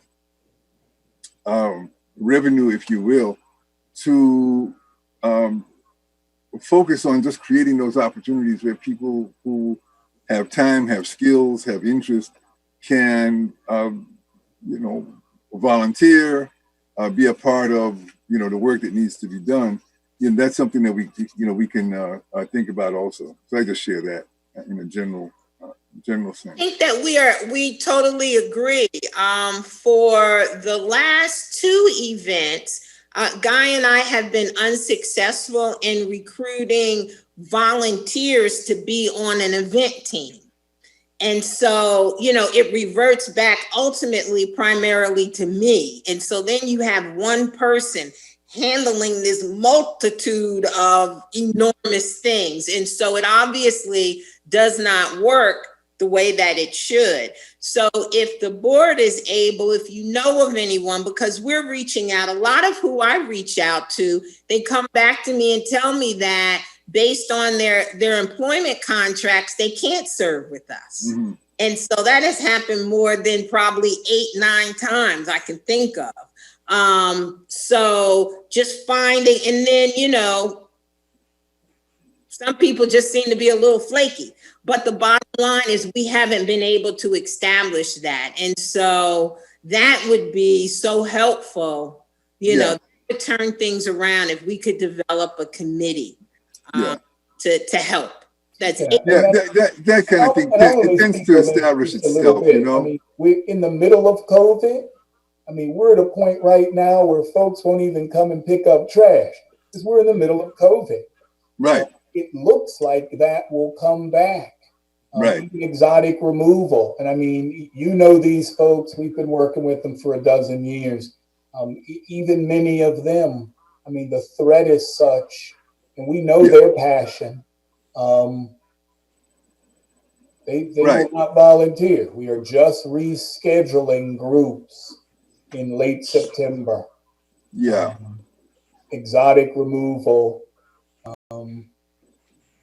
is 6 months overdue in some areas. Mm-hmm. It's a massive park, and we've been able to do it for many years with volunteers. We have a hiccup in that. But it's work we continue to do. And Sheila has a young lady who came in. She helped us with she comes in when she can and helps with the backpacks and those kinds of things. But it is difficult, and it's something as a committee, if we all know individuals, recruit them for whatever assistance you can, because we can use it. Yeah, and that, a lot of it happens kind of by itself. The need is known. I think of Tremendous and all these other groups. Sure. And I think as we make our story known, as we make our needs known, and I say that in the course of this 75th anniversary year, I foresee that we can do, and I say this naturally being willing to, do a lot of this myself, we can present, a series of news stories or whatever that just keeps the name out there, lets folk know, what the need is. And, people, rather than necessarily being recruited, if they have the interest, they'll just bring, what they like doing, to the park. So it's just something for our collective thinking. Executive Director report, productions and products. I'll yield on that piece. Interest of time, I'll send it to you all in a report, and we'll continue discussion on that. Okay. And I see we don't have an item for trustee items, but I'll just share real quickly. that I was in a Zoom conference that was based in India last weekend, and this was about COVID, and I was one of the panelists, and I was actually able to mention Virginia Key Beach Park in my presentation. So we're big in India now, and of course I also shared this former, you mentioned that we had some viewers from India. Might have been some that came from there. And there are some other, a few other items, but I'll just kind of, as we wind down, because I'm looking at the time, are there any other trustee items that anybody would care to share at this point? Now, and then if not, I'm going to be generous with Mr. Fortune's time and say, please bother him. Any ideas, any brainstorms, you wake up in the middle of the night, oh, we need to tell this story. Get it in. And with the delivery of the backpacks, I attended I guess three of those. I would love if other trustees can be part of those and part of those photo ops and all of that, because we really want folks to have, just a better intimate knowledge of, the face of the trust being the staff and the trustee board and the community at large. So if there are no further questions, business. Gene, I just wanted to piggyback a little bit on the backpacks. I think that's a wonderful thing, but we always have to put ourselves in the perspective of a child. How are they seeing this? I've known the Bridge since they started it. I knew the founder there. I've worked with, all kind of kids in foster care and group homes and things. And, some of the kids, foster kids, have been in 12 and 14 different foster homes, and they're great kids. It's not like they're a handful. They're great kids.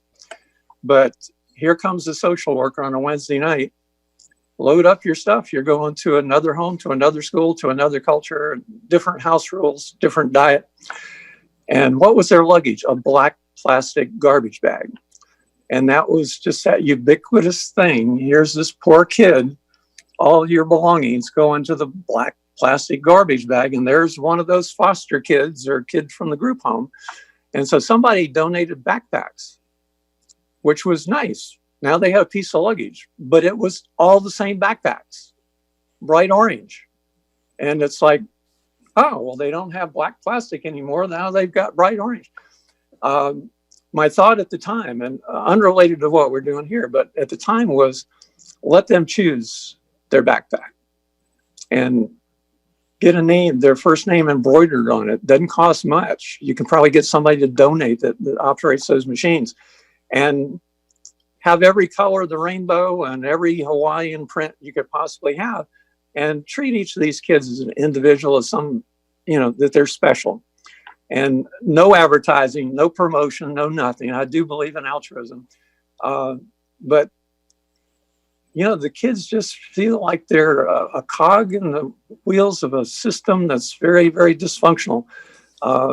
And, around the holidays, there are all kind of groups that'll invite these kids over for a Christmas party, and they're invited, but then they have kids with extreme personal needs, physical difficulties, challenged in many ways, intellectual challenges.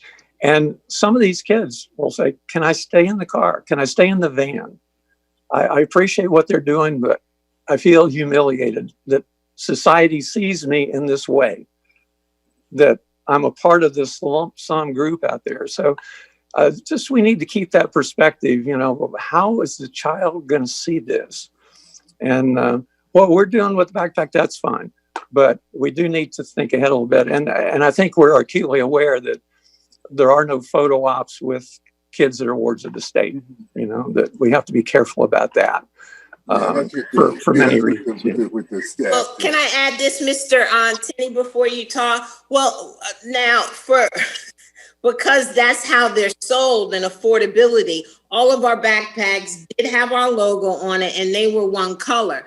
But I think what was personable about our bags is that each child was asked, what do they want? Yeah. So they got to choose, they got to the types of books that they like to read. The types of toys are for the older, guys, the kind of the games. And, then we gave them flip-flops. We gave them an outfit. We put in park stuff and other things to kind of celebrate summer. And so how I looked at this is they're used to getting backpacks with school supplies, but nobody ever takes the time to give them something that's personal that they want. With the teens, I had to talk to the head of their programs and say, now, we're not buying Nintendos or anything or whatever is hot. So we got to keep it simple. And then we put a personal note that staff wrote to each one of those individuals. And so ours was really personal with Miami Bridge, with me and Mr. Tenney, able to speak with them. I told them that, we know that we're not solving all your problems, but we just want you to know that there are people out there that care about you, that are rooting for you, that want to make sure that you know that although you're going through some things, that there are some people that really do have you. And so, that was our program, and that was the unique of it. Everybody does back to school, but, July is a very dry time. School lets out. There's all these complications now. COVID-19. And so we just wanted to fill that void in disadvantaged children in Miami's lives during a tough time of the year. And then on top of COVID-19. Yeah. I and Mr. Townsend, I know I shared with Ms. Foreman and others that we had these kind of conversations and what you had brought up. And so the idea of these things being more personalized, and I'm glad you brought it up again, because the interest is to be real difference makers. It's not just a promotion for us. And if the kids who get the backpacks and it's personalized and it says Historic Virginia Key Beach Park on there, if they can kind of like wear that with pride, like that that this is meaningful, then mission accomplished to some extent. But I'm very glad though that you brought up that point, because we can't ever underestimate that. There's so many worthy causes and things that people are doing. For example, Mr. Fortune, Ms. Moore, and myself have been working with the group that has been recording the lynching history here in South Florida. And we just had a memorial in Broward County for Reuben Stacy.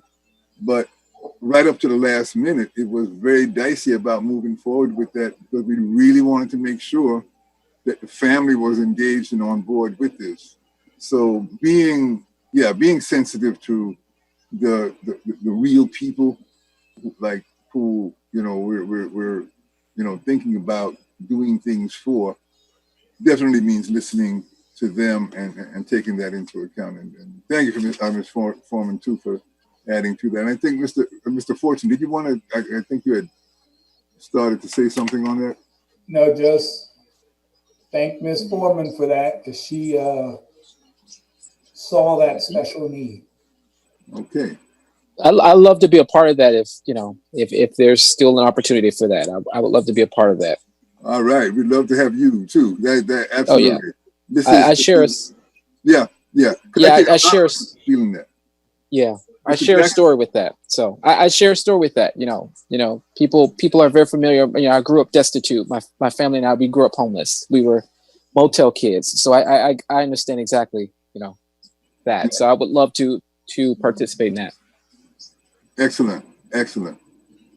Okay, so on that very uplifting note, if there's no further business to come before this board, we will stand adjourned at 8:17 p.m.